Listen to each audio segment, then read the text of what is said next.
जय हिंद। हम क्या देख रहे थे, हम दिल्ली सल्तनत के बारे में जान रहे थे। ठीक है, दिल्ली सल्तनत में लगभग हम तुगलक वंश के बारे में जान चुके थे। ठीक है, दिल्ली सल्तनत में कितने राजवंशों ने शासन किया था? तो दिल्ली सल्तनत में जो है टोटल 5 राजवंश शासन किया था। गुलाम वंश, खिलजी वंश, तुगलक वंश, सैयद वंश। ठीक है, ट्रिक आपको बताए थे, 2 गो ट्रिक बताए थे। एक था गुलाब खिले तो सांस लो, और दूसरा ट्रिक क्या था, गोखीतु सह लो। इस तरह से आपको ट्रिक बताए थे, ट्रिक के माध्यम से आपको याद भी कराए थे। ओके, गुलाम वंश का टाइम पीरियड क्या था? तो गुलाम वंश का टाइम पीरियड था 1206 से 1290। ठीक है, तो खिलजी वंश का टाइम पीरियड क्या था? तो 1290 से 1320, ये खिलजी वंश का टाइम पीरियड था। तुगलक वंश का टाइम पीरियड क्या था? तो 1320 से 1414 तक जो है इसका टाइम पीरियड रहा था। ठीक है, 1414 तक इसका टाइम पीरियड रहा था। सैयद वंश का टाइम पीरियड क्या था? तो 1414 से लेके 1451 तक जो है इसका टाइम पीरियड रहा था। ओके देन, लोधी वंश का टाइम पीरियड क्या रहा था? लोधी वंश का टाइम पीरियड रहा था 1451 से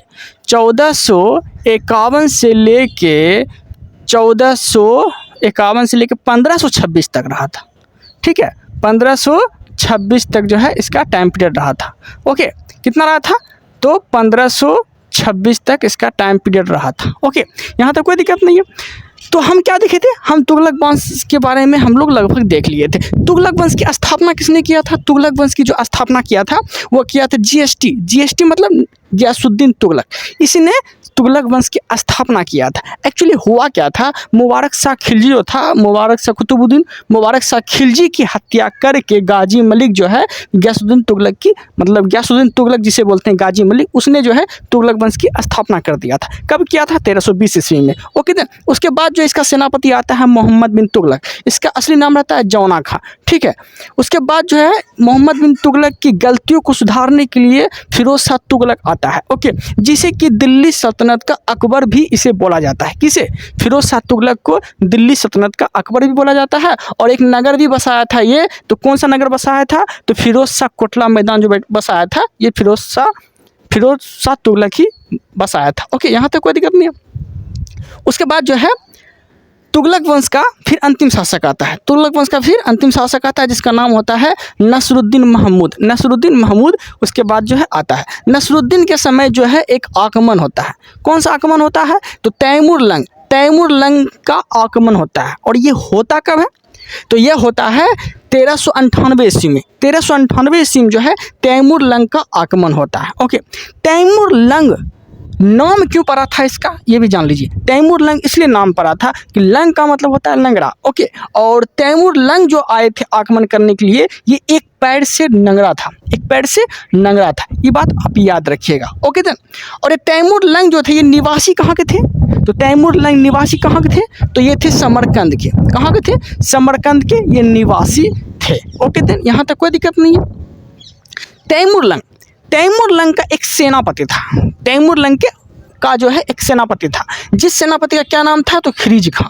ठीक है, तैमूर लंग के सेनापति का क्या नाम था? खिरिज खां। ठीक है, अब समझते हैं ध्यान से। जब तैमूर लंग नसरुद्दीन महमूद के समय जब आक्रमण किया, तो नसरुद्दीन महमूद क्या किया? दिल्ली की गद्दी छोड़ के वो जो है भाग गया। जब वो भाग गया, युद्ध लड़ाई किया नहीं, मतलब युद्ध में विजय हुआ ही नहीं, तो स्वाभाविक सी बात है इसके जगह पे कौन राज करेगा? तो इसके जगह पे राज करेगा तैमूर लंग का सेनापति खिरिज खां। तैमूर लंग का सेनापति जो है खिरिज खां जो है इसके जगह आके जो है मतलब शासन करना स्टार्ट कर देता है। ठीक है, और तैमूर लंग के सहायता से ही जो है खिरिज खां को दिल्ली का गद्दी नियुक्त हो जाता है। ओके, यहाँ तक कोई दिक्कत नहीं है। तैमूर लंग का पुस्तक भी है। तैमूर लंग का एक पुस्तक भी है, जिस पुस्तक का क्या नाम रहता है? तो पुस्तक का नाम रहता है मालगुजात ए तैमूरी जो रहता है, ये तैमूर लंग की आत्मकथा होती है। तैमूर लंग की आत्मकथा बोलेगा आपसे तो क्या बोलेंगे? तो मालगुजात ए तैमूरी जो कि तैमूर लंग की आत्मकथा होती है। उम्मीद है कि आप लोग को समझ में आ गया होगा। ओके, अब देखते हैं आगे। तो तैमूर लंग जो है ये समरकंद का निवासी रहता है, और वो तैमूर लंग की सहायता से जो है दिल्ली की गद्दी पे जो है कौन बैठ जाता है? तो दिल्ली की गद्दी बैठ जाता है खिरिज खां। ठीक है, किसकी हत्या करके, किसको भगा के, तो नसरुद्दीन महमूद शाह की हत्या करके जो है मतलब खिलजी खां जो है गद्दी पे बैठ जाता है। जब खिलजी खां जब गद्दी पे बैठ जाता है तो स्वाभाविक सी बात है कि अपना शासन ये चलाएगा, अपना वंश की स्थापना करेगा। तो खिलजी खां के बारे में हम लोग जानते हैं। तो खिलजी खां जो है अपना वंश की स्थापना कर देता है। अब वो वंश का नाम क्या रहता है, तो वो वंश का नाम रहता है सैयद वंश। ठीक है, सैयद वंश की स्थापना कौन करता है, तो यही तैमूर के आक्रमण के समय जो इसका जो सेनापति होता है, यही जो है ये सैयद वंश की स्थापना कर देता है। तो अब सैयद वंश के बारे में हम लोग जानेंगे। तो सैयद वंश का टाइम पीरियड अगर आपसे पूछेगा तो 1414 से 1451 तक जो है इसका टाइम पीरियड रहता है। 1414 से 1451 तक जो है इसका टाइम पीरियड रहता है सैयद वंश का। ठीक है, ये जो है सबसे कमज़ोर वंश रहता है। सबसे कमज़ोर वंश बोलेगा दिल्ली सल्तनत में कौन रहता है, तो सबसे कमज़ोर वंश रहता है सैयद वंश। ठीक है, सबसे कमज़ोर वंश सैयद वंश रहता है। ओके, ये बात याद रखिएगा। तो इसका जो है, इसके बाद जो है इसका संस्थापक कौन हो जाता है, खिलजी खां हो जाता है। ठीक है, खिलजी खां हो जाता है। तो खिलजी खां के बारे में हम लोग जानते हैं। तो खिलजी खां जो है ना, खिलजी खां अपने आप का कभी भी खुतबा नहीं पढ़वाया था। ठीक है, अपने आप का कभी भी खुतबा नहीं पढ़वाया। खुतबा का मतलब ये हो जाता है कि नवाज के समय जो है ना, नवाज के समय जो है खुतबा मतलब अपने बारे में कुछ बताना पड़ता है। तो ये जो है ना खुतबा नहीं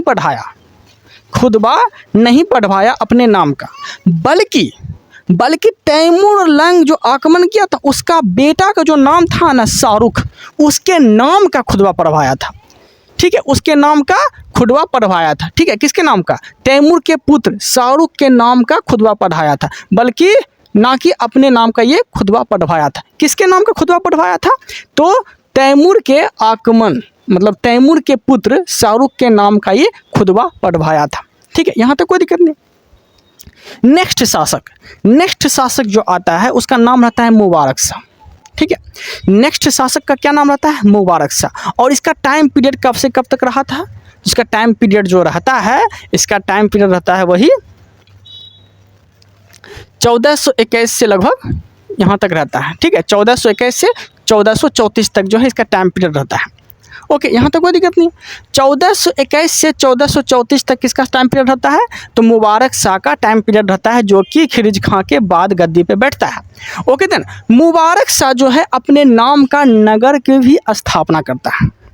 मुबारक शाह जो है अपने नाम का एक नगर बसाता है। उस नगर का नाम क्या रहता है, उस नगर का नाम रहता है मुबारकाबाद। वो नगर का क्या नाम रहता है, मुबारकाबाद। तो मुबारकाबाद जो है अपने नाम का एक नगर बसा लेता है। ठीक है, यहाँ तो कोई दिक्कत नहीं है, नगर बसाता है। इसके दरबार में इसके दरबारी एक कवि भी रहा करते थे। इसके दरबार में एक कवि रहा करते थे। उस कवि का क्या नाम था, तो उस कवि का नाम था याहिया अहमद सरहिंदी। याहिया अहमद सरहिंदी ये किसके दरबार में रहा करते थे, तो ये दरबार में रहा करते थे किसके, तो ये दरबार में रहा करते थे मुबारक शाह के। मुबारक शाह के दरबार में ये याहिया अहमद सरहिंदी जो है कवि रहा करते थे। ठीक है, उसके बाद जो है याहिया अहमद सरहिंदी जो है एक बुक लिखता है। ठीक है, याहिया अहमद सरहिंदी क्या करता है, एक बुक लिखता है। उस बुक का क्या नाम रहता है, तो उस बुक का नाम रहता है तारीख़ मुबारक शाही। तारीख़ मुबारक शाही किसके द्वारा लिखा गया था, तो याहिया अहमद सरहिंदी के द्वारा जो है ये तारीख़ मुबारक शाही बुक लिखा गया था। ओके, मुबारक शाह के बारे में एक इंटरेस्टिंग बात एक और था कि अपने नाम का सिक्का भी चलाया था। ठीक है, अपने नाम का क्या चलाया था, सिक्का भी चलाया था। तो आपको ये चीज़ भी याद रखना है। ओके देन, यहाँ तक कोई दिक्कत नहीं है। तो अपने नाम का ये सिक्का चलाया था। ओके, उसके बाद जो है इस वंश का फिर अंतिम शासक आता है। किस वंश का, सैयद वंश का। सैयद वंश का अंतिम शासक आता है जिसका क्या नाम रहता है, अलाउद्दीन आलम शाह। अलाउद्दीन आलम शाह जो होता है सैयद वंश का अंतिम शासक होता है। ओके, और सैयद वंश के अंतिम शासक की हत्या जो है लोदी वंश का पहला शासक जो होता है बहलो लोदी, वो 1451 में सैयद वंश के अंतिम शासक अलाउद्दीन आलम शाह की हत्या कर देती है। अलाउद्दीन आलम शाह की क्या कर देती है, ये हत्या कर देती है। कौन करते हैं, तो बहलो लोदी जो है इसका हत्या कर देता है। ओके, तो बहलो लोदी जब हत्या कर देता है सैयद वंश के अंतिम शासक शासक की, तो स्वाभाविक सी बात है हम क्या पढ़ेंगे आगे, तो वो पढ़ेंगे लोदी वंश के बारे में। क्या पढ़ेंगे? लोदी वंश के बारे में पढ़ेंगे, ठीक है। और सैयद वंश में एक बात छूट गया था, सैयद वंश में जो शासक था खिरिज खां, ठीक है, इसे रैयत आला की उपाधि धारण किया था, ठीक है। खिरिज खां रैयत आला की उपाधि भी धारण किया था। तो उम्मीद है कि आप लोग को जो है ये कंटेंट समझ में आ गया होगा। ओके, खिरिज खां मतलब या फिर सैयद वंश के बारे में ज़्यादा क्वेश्चन आता भी नहीं है, लेकिन जितना भी आता है हम आपको बता दिए। क्वेश्चन ज़्यादा कुछ पूछेगा नहीं, बस यही सब पूछेगा, ठीक है। सैयद वंश की स्थापना किसने किया? खिरिज खां किया, ठीक है। खिरिज खां जो है रैयत आला की उपाधि धारण किया था। रैयत आला का मतलब होता है किसान, ठीक है, सर्वश्रेष्ठ किसान घोषित किया ये अपने आप को। तो इस तरह से वो अपना उपाधि धारण करते हुए जो है ये खुद का खुतबा नहीं पढ़ाया था, बल्कि जिसके सहयोग से गद्दी पे बैठा था उसके नाम का खुतबा पढ़वाया। तैमूर के बेटा के नाम का खुतबा पढ़वाया जिसका नाम था शाहरुख, उसके नाम का खुतबा पढ़वाया, ठीक है। शाहरुख के नाम का खुतबा पढ़ाया। इसके नेक्स्ट शासक का नाम आता है मुबारक शाह। मुबारक शाह जो है, मुबारक शाह जो है अपने नाम का फिर नगर बसाया जिस नगर का नाम था मुबारकाबाद। यही सब क्वेश्चन पूछेगा आपसे, ठीक है। इसका शासनकाल बोलेगा तो 1421 से 1414 तक रहा था। तो 1414 से 1421 तक किसका शासन रहेगा? खिरिज खां का, ठीक है। और खिरिज खां के बाद आता है मुबारक शाह, इसका आता है 1421 से 1434 तक रहता है, ठीक है। यहाँ तक कोई दिक्कत नहीं है। ओके, उसके बाद जो है अंतिम शासक, इस वंश का अंतिम शासक आता है अलाउद्दीन आलम शाह। अलाउद्दीन आलम शाह की हत्या जो है बहलोल लोदी कर देते हैं। कितना ईस्वी में? 1451 ईस्वी में। तो बहलोल लोदी जो है लोदी वंश का पहला शासक होता है। वो लोदी वंश की फिर वो अपना वंश को आगे बढ़ाते हुए फिर अपना वंश वो चलाएगा। तो नेक्स्ट टॉपिक जो हम लोग का होगा वो होगा लोदी वंश। उम्मीद है कि आप लोग को कंटेंट समझ में आ गया हो, और थोड़ा सा भी अगर कंटेंट पसंद आता है तो चैनल को सब्सक्राइब कर लीजिएगा ताकि मेरा कंटेंट आप तक पहुंच सके। Thank you.